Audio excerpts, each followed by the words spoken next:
Hi guys, and welcome back to my channel. Well, this is a channel where we talk about marriage or relationship issues. We talk about the scriptures. We talk about real life issues generally. So if you care about your marriage or relationship, consider subscribing. And to my returning subscribers, you guys are the best. Hey, I love you guys like kilo day.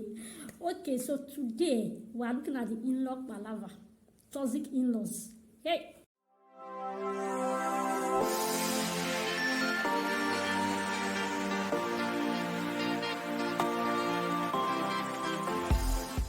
Now, this in-law palava is a very sensitive issue because every party is involved have their own photo. Now, let me start from the wife. These days, you hear young ladies, spinsters, singles, saying that I don't want to marry a man that has mother. I don't want to marry a man that has... Any man that wants to marry, the mother should have been dead before I marry him. Some even say, if I marry and my mother-in-law tries nonsense, I will give it to her, hot. If my husband's family tries nonsense with me, I will give it to them, hot. Eh? Ladies should stop going into marriage with the mindset of war. You are not going, your in-laws are not your enemy. You are not going to fight. Okay? Sometimes God has actually prepared a very beautiful family for you. You know, a beautiful family, beautiful in-laws, kind-hearted people, but because of your mindset of war, that mind you already have that, see, we are going to scatter that anyhow. See, you know, you will end up spoiling things for yourselves. Any little to your in-laws do, you pick offense. Because even before you marry, you are already made up your mind that you want to go and fight your in-laws. You are ready for war. Please, this mindset should be dropped as soon as possible. Go into marriage with a mind of loving and accepting your in-laws. Just go and enjoy yourself there. Allow them to love you and accept you. I don't know why we believe that we must go and fight our in-laws. Or that should be that in-laws and wife cannot agree. Please. It's not always the case. Not all in-laws are bad. So the man you are getting married to actually has family members before he met you. You can't say that if you throw his family members away because he wants to marry you, or after he has married you, he should abandon his family. No. There should be boundaries, quite all right. There should be changes, I agree. But you can't say, I don't want to see any of my husband's family in my house. See, it's not possible now. You can't separate this man from people he has known all his life. You want is to come in and just join them and enjoy yourselves and, you know, get to know yourself and just enjoy what God has blessed you with. See, I know that there are toxic in-laws, because these ladies that have this mindset, they are not saying it just for saying sake. They've heard stories of what in-laws can do to marriage. They've heard stories of the disaster that many in-laws have actually done to so many, even young marriages has been destroyed by in-laws. So yeah, we have toxic in-laws. See, in-laws, when your brother or your sister or your son or your daughter wants to marry, just accept the person they are getting married to. Love and accept them into the family. Sometimes it might be tribal differences that make the in-laws don't want to accept the person their son wants to marry or their daughter wants to marry. Because even in the Bible, in the book of Numbers, I think 12 verse 1, Miriam and Aaron actually were angry with Moses because he married a Cushite woman. So, tribal issue should not be tribal differences should not be your reason for not accepting the person your son or brother wants to marry. Because it's becoming too much that in-laws now think they are doing the lady a favor by marrying her. The Bible says, he who finds a wife finds a good thing and obtaineth favor from the Lord. So it's actually the man marrying that is actually obtaining favor.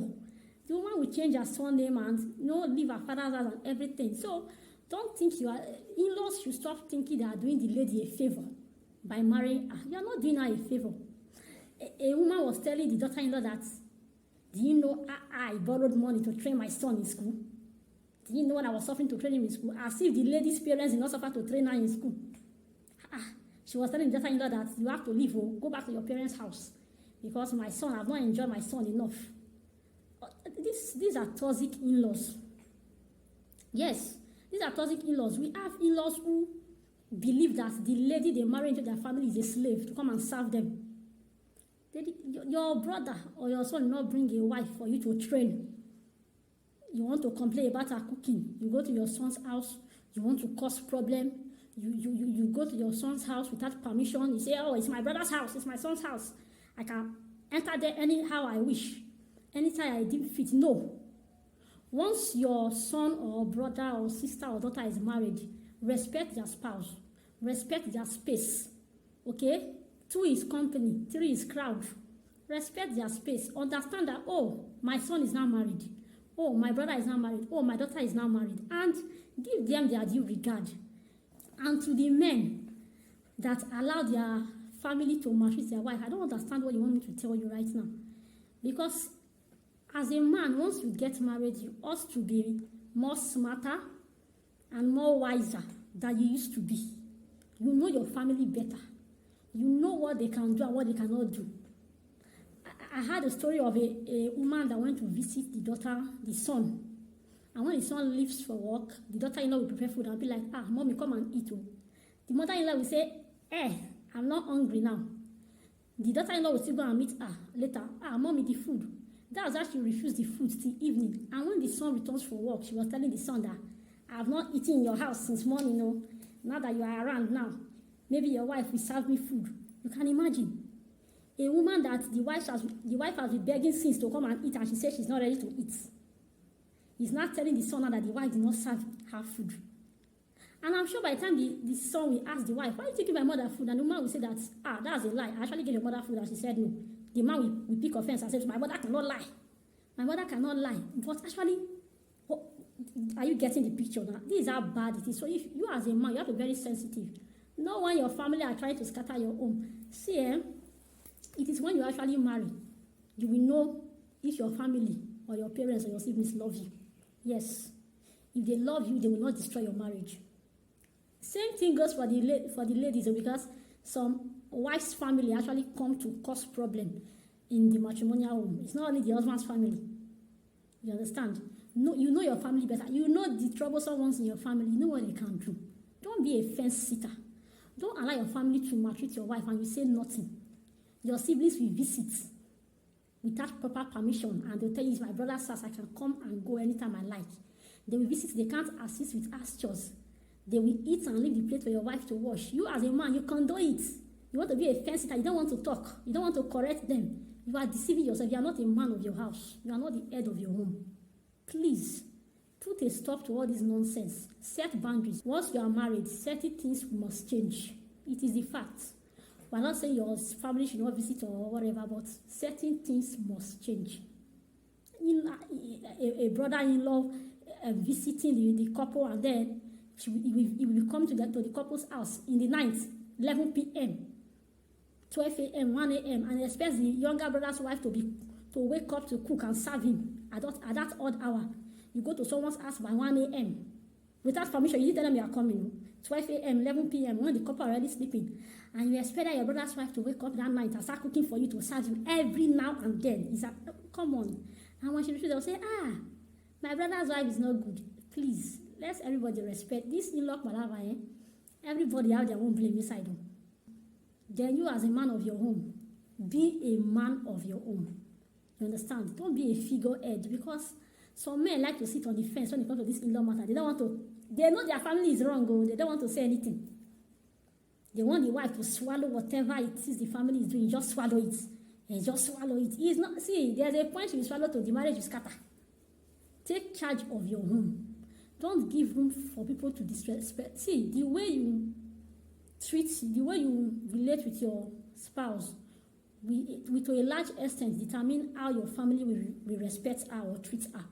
If you tell your family that, my spouse is nobody, you can maltreat her or him and go scot-free, they will help you to maltreat and disrespect your spouse. But if you let them know that this person is dear to my heart, then that's the way it will be. So please, let's stop all this, because every day you keep hearing mother-in-law do this, father-in-law do this one, wife do that one, my brother marry a bad woman. That's how it will be. Since people don't want to know their boundaries and know their place in people's life and act accordingly. Mother-in-law, Those mothers that like to say, my son is my husband. Your son is not your husband, though. You have your own husband. Allow another person to enjoy your own husband, I beg. And those men that will say, my mother is my first love. My mother is my first wife. Your mother is your father's wife. Your mother is not your first wife. Bible says, love your wife, honor your parents. So please, let everybody, see, let's just get this thing right. Let's balance it. Everybody, just know your boundary, I beg. So, this is my opinion. I don't know if you have something contrary to say or you share the same view with me, but let me know what you think in the comment section, and don't forget to give this video a thumbs up and share it as well. I will see you some other time.